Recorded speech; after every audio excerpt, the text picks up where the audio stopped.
Yo c'est Geeky, bonjour à toutes et à tous, aujourd'hui on se retrouve pour une nouvelle vidéo. Ah non sans blague, hey, vous m'avez cru disparu parce que ça faisait quand même 3 mois que j'en avais pas fait, ça a quand même un peu abusé. Surtout que j'avais dit que j'allais en faire 2 par semaine et j'en ai pas fait une en 3 mois. Pour faire court très rapidement, c'est juste parce que j'avais des problèmes perso un peu comme tout le monde. Il y en a ils ont de la chance parce qu'ils arrivent à vivre avec ça tous les jours, mais pour moi c'était pas le cas et des fois j'étais pas forcément de bonne humeur et bah forcément ça allait se répercuter sur les vidéos et j'aurais fait des vidéos de merde. La seconde raison aussi en fait c'est que j'étais en train de développer une application mobile et aussi quelques sites web par-ci par-là. Voilà, c'était l'intro de merde, hein, tout le monde s'en bat les couilles. Mais maintenant tout est ok parce que je sortirai de 1 à 2 vidéos par semaine. Je pense que vous savez à quoi ça sert, un gestionnaire de mot de passe, ça tout simplement à enregistrer ses mots de passe.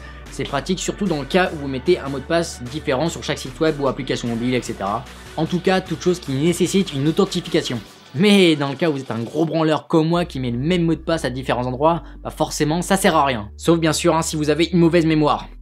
Ouais, mais avoir un gestionnaire de mot de passe c'est dangereux parce que si quelqu'un tombe dessus on est dans la merde. Oh, vous avez totalement raison. Et bien sûr je vais vous présenter une application en conséquence. Dans cette application on peut protéger tous nos mots de passe avec un mot de passe. Mais ce serait quand même con de l'oublier, ça serait quand même une belle ironie du sort. On va enfin passer au vif du sujet. Ah bah oui, hein, ça fait 3 mois que j'ai pas fait de vidéo, je parle.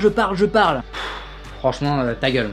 Bon bah allez, c'est parti mon geeky. Oh le con. Bon on va commencer par démarrer l'application. Hein. Ah dis donc, hein, je suis perspicace ce soir. Ouf. Ce qui est vraiment cool avec cette appli, c'est qu'il y a plein d'options qui se présentent à vous. Comme vous pouvez voir déjà, vous pouvez protéger tous vos mots de passe avec un seul mot de passe, ou avec un mot de passe et un fichier clé, etc. Pour ma part, ça va être simplement avec un seul mot de passe. Bon là, avec le mot de passe que j'ai tapé, en fait, je vais déverrouiller la base de données que j'ai enregistrée précédemment. Bien sûr, quand vous téléchargez l'appli pour la première fois, bien sûr, il n'y a pas de base de données, c'est à vous de la créer préalablement. Là, comme vous pouvez voir, je suis bien connecté sur ma base de données, mais j'aurais pu très bien en créer une autre et me connecter dessus. Ça peut être très pratique dans le cas où il y a un de vos potes qui souhaite, je sais pas, pour quelconque raison, enregistrer ses mots de passe sur votre téléphone.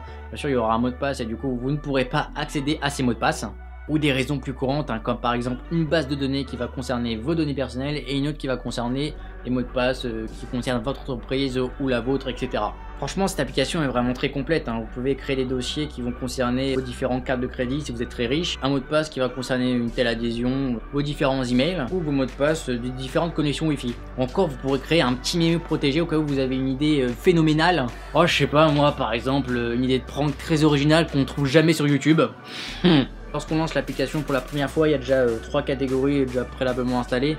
Email, internet et template, bien sûr vous pouvez ajouter la vôtre. Alors là, comme vous pouvez voir, par contre on voit pas trop les écritures, donc je vous conseille de mettre le mode par défaut qui est le mode light. Voilà, c'est créé. Voilà, j'ai noté ma petite idée de prank, franchement pas mal, je suis très fier de moi. Ensuite, vous pouvez afficher tous les champs pour mettre un mot de passe sur le mémo. Ce qui est vraiment bien avec l'application, c'est qu'il y a une sécurité assez forte, vous pouvez ajouter un nom d'utilisateur et un mot de passe. Du coup, ce que je vais faire, c'est que je vais aller dans la catégorie internet où je regroupe tous mes mots de passe qui vont concerner Facebook, etc. Voilà, comme vous pouvez le voir, j'ai fait la liste de plusieurs mots de passe. Ce sont les sites où je vais assez régulièrement, comme le Facebook par exemple. Merde, c'est quoi ça? C'est quoi putain qu'on vient pour éteindre? Voilà, je vais faire une petite démo, entrée standard de base, qui va correspondre à n'importe quel site. Ce qui est bien, c'est qu'il y a vraiment pas mal d'options. Vous pouvez spécifier l'URL au cas où si vous savez pas, mettre une petite note. Ensuite, vous pouvez ajouter un champ supplémentaire hein, si vous voulez. Vous pouvez mettre une étiquette très pratique au cas où si vous avez plein d'URL enregistrées. Par contre, outrepasser l'URL, je sais pas du tout à quoi ça correspond. Donc si vous savez, n'hésitez pas à me le dire en commentaire parce que j'ai cherché mais j'ai pas trouvé. Je vais mettre un mot de passe très sécurisé, personne ne l'a trouvé. Donc voilà, comme vous pouvez voir, hein, ça a bien été ajouté. Maintenant, je vais faire une recherche par tag. Voilà, comme vous pouvez voir, j'ai mis le tag FB et là, ça filtre bien. Vous pouvez aussi faire une recherche avancée par nom, par URL, nom d'utilisateur, mot de passe, note, champ, chaîne de caractères supplémentaires, étiquette, nom de groupe. Au cas où si vous avez besoin de tout ça, j'ai pas dit expression régulière parce que c'est relou, c'est pas du tout utile pour une utilisation basique. Ensuite, vous pouvez ajouter une carte d'identité par exemple. Bon là, comme vous pouvez voir, il y a différents champs qui vous correspondent aux diverses informations d'une carte d'identité. Ce qui est vraiment bien, c'est qu'il y a des sites qui demandent par exemple le recto et le verso d'une carte d'identité. Par exemple, là vous pouvez ajouter une pièce jointe et une autre qui va correspondre respectivement au verso et au recto de la carte d'identité. C'est vraiment pas mal. Vous pouvez aussi ajouter votre mot de passe de Wi-Fi, c'est vraiment pas mal parce que en général ils sont assez longs le mot de passe, c'est vraiment chiant à retenir.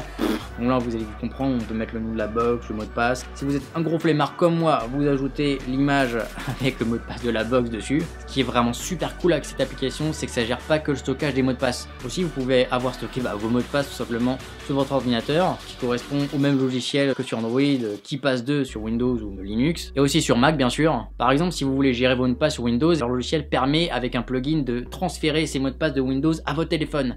Ça c'est juste génial. En fait les différents plugins ils sont dans les paramètres. Il existe un plugin pour voir votre mot de passe via un QR code et l'autre qui permet de transférer ces mots de passe du téléphone à l'ordinateur. Voilà, on peut envoyer ces mots de passe des deux côtés du PC Android et de Android au PC. Voici du retour sur l'application, vous pouvez configurer vos paramètres, changer le nom de la base de données, modifier l'algorithme qui va crypter vos mots de passe. Bon, l'algorithme de base il est très bien, pas besoin de le changer. De ces premières options, vous n'en aurez pas besoin, les secondes sont plus intéressantes. Par exemple le déverrouillage par empreinte digitale. Si vous avez un lecteur d'empreinte digitale sur votre téléphone, vous pouvez déverrouiller votre base de données avec vos lecteurs d'empreinte digitale. Vous pouvez aussi exporter votre base de données au format XML, mais malheureusement c'est pas chiffré donc c'est pas conseillé. Et en CSV aussi c'est pas chiffré donc c'est pas non plus très conseillé. Si vous avez envie par exemple tout simplement de l'exporter sur votre carte SD ou sur votre téléphone. Après aussi vous pouvez l'exporter bien sûr sur Dropbox, Google Drive, OneDrive, SSH, c'est vraiment libre à vous. Ensuite il y a un autre paramètre intéressant dans l'application, ça va être le paramètre sécurité. Par exemple si vous copiez dans votre presse-papier un mot de passe, ça peut être risqué si quelqu'un accède à votre mot de passe et qu'il accède au presse-papier directement. Oui, lorsque l'écran s'éteint, se souvenir des bases de données,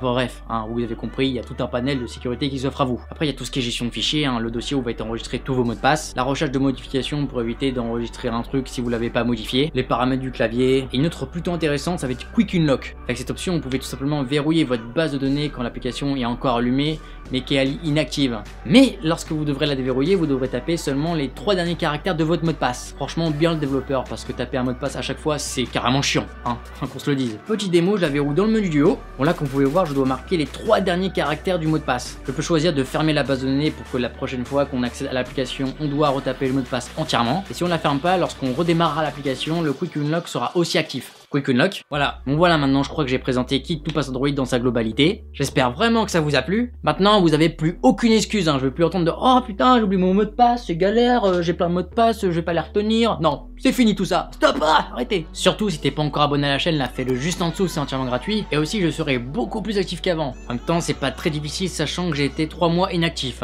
Si la vidéo t'a plu, n'hésite surtout pas à lâcher un gros like. N'hésite pas aussi à lâcher un petit commentaire parce que tu pourras aller voir dans mes autres vidéos, je suis vraiment actif dans les commentaires. Dans les semaines à venir, je vous réserve vraiment plein de vidéos, j'ai vraiment des dizaines d'idées de vidéos. Par exemple, je vais passer un antivirus comme Avast avec un gros virus qui est censé être détecté. Bien sûr, je vais pas passer les antivirus avec un logiciel acheté ou préconçu, sinon c'est pas drôle. Mais avec un logiciel en grande partie conçu par moi. Aussi, il y aura des démos d'infection de virus expérimentées avec mon ordinateur pour montrer vraiment les dangers. Ou encore des faux sites web pour nous niquer la gueule. Ou encore des vidéos sur la revente de nos informations confidentielles. Bref, j'arrête de te saouler pour dire que ces prochaines semaines, il y en aura des vidéos. Non. Bon allez, c'était Geeky, à la semaine prochaine et surtout, fais attention à tes informations.